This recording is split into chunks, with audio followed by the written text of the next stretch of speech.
Futbol ham ertalabga yaqin bo'ladimi? Boshqacha bo'lar ekan.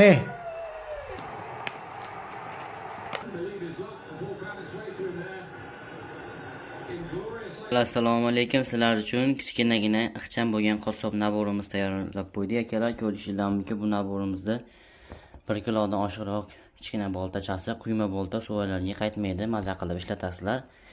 Endi qassobchilikni boshlagan aka-ukalarimiz bo'lsa ham arzongina va sifatligidan tayyor bo'lgan. Bitta teri pichoqlari o'ta ham keskir, zaynamas klapindan bo'ladi. Go'sht maydalaydigan pichoqlari, tig'lari zaynamas klapi, soplari chinorroq tashlanadi. Bitta mol bo'g'izlaydigan pichoqlari, tig'lari zaynamas klapi, soplari chinordan bir xilda bo'lib chiqqan. Bitta musati ham bor.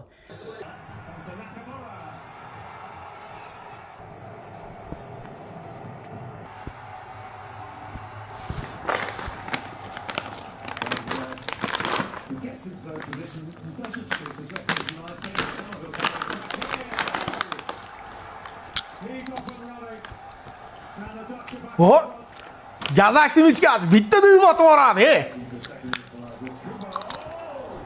Davay O'zbekiston! Olg'a O'zbekiston! Gazak simichkasi zo'rda.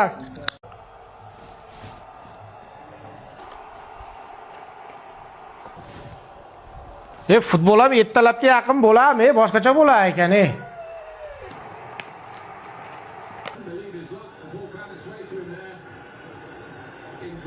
Assalomu alaykum. Sizlar uchun kichkinagina ixcham bo'lgan qassob naborimiz tayyorlab qo'ydik akalar. Ko'rishingiz mumkin, bu naborimizda 1 kilodan oshiqroq kichkina boltachasi, quyma bolta suvalarga qaytmaydi, maza qilib ishlatasizlar.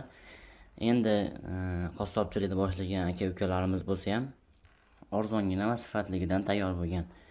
Bitta teri pichoqlari o'ta ham keskir, zaynamas klapindan bo'ladi. Go'sht maydalaydigan pichoqlari, tig'lari zaynamas klapi, soplari chinorroq tashlanadi. Bitta mol bo'g'izlaydigan pichoqlari, tig'lari zaynamas klapi, soplari chinordan bir xilda bo'lib chiqqan. Bitta musati ham bor.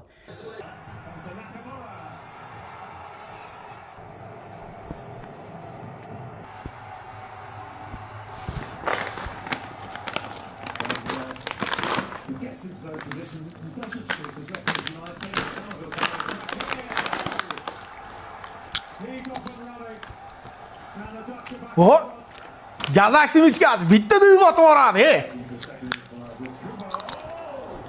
Davay O'zbekiston! Olg'a O'zbekiston! Gazak simichkasi zo'rda.